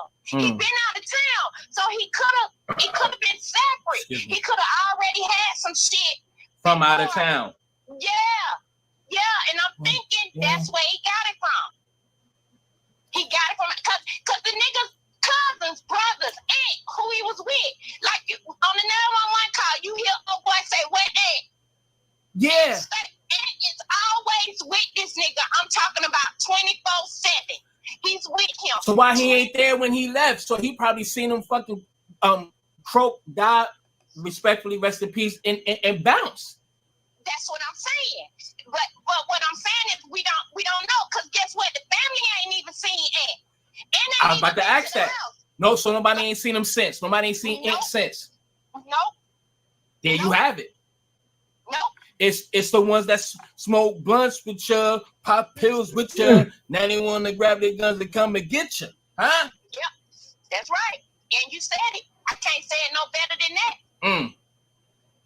But at the end of the day, I'm gonna tell you like this: when you got money and you want to do this shit, I know it 100. I'll go to my doctor right now, Mike. I can go to my doctor right now and tell that motherfucker exactly what I want. I don't give a fuck what it is. Do you hear what she said before we got out of here? You see why I am so uptight about me being a nurse and where I work at? She's not lying. She is not lying. I don't give a fuck how much it costs. I don't give a fuck how you gotta get it. All I gotta do is give him the name and the money, and he gonna give it to me. So it's no need for us buying this shit in the street with these motherfuckers picking it up in their kitchen like dope. For what?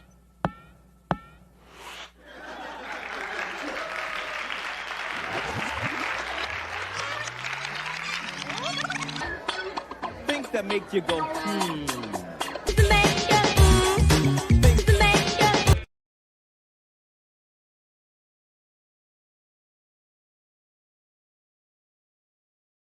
Some music, and we're going to be back tomorrow with our special where we're going to be highlighting who is Officer Perez related to the untimely death of Alexis Wilson. I want to say thank you for giving me a chance listening to our Things That Make You Go where we highlight in New York and Atlanta cancerous corruption. Okay, let's get it. It is not safe to speak, and it never will be.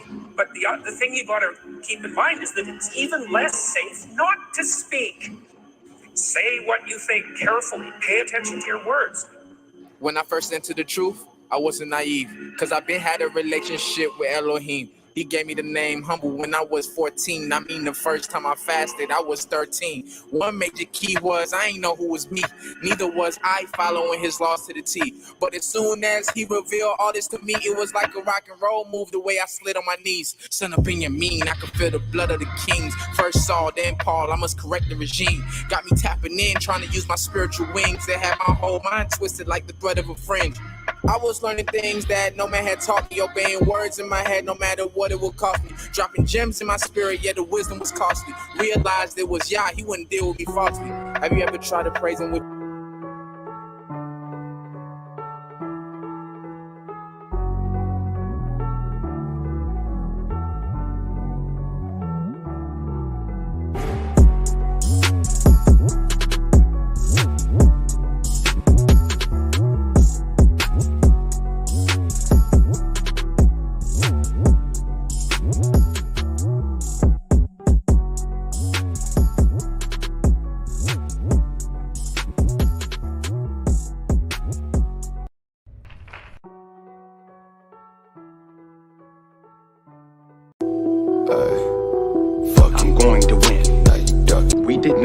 this far to just break down and lose now. I'm a winner. I'm going to win. Drunk as yeah, スライドする。お前の地元にスライドする。スライドする。 Imagine if my small business blew up overnight and I woke up to some sales. Boost this video so people who like my products can find me. Algorithm. Where you at, bitch?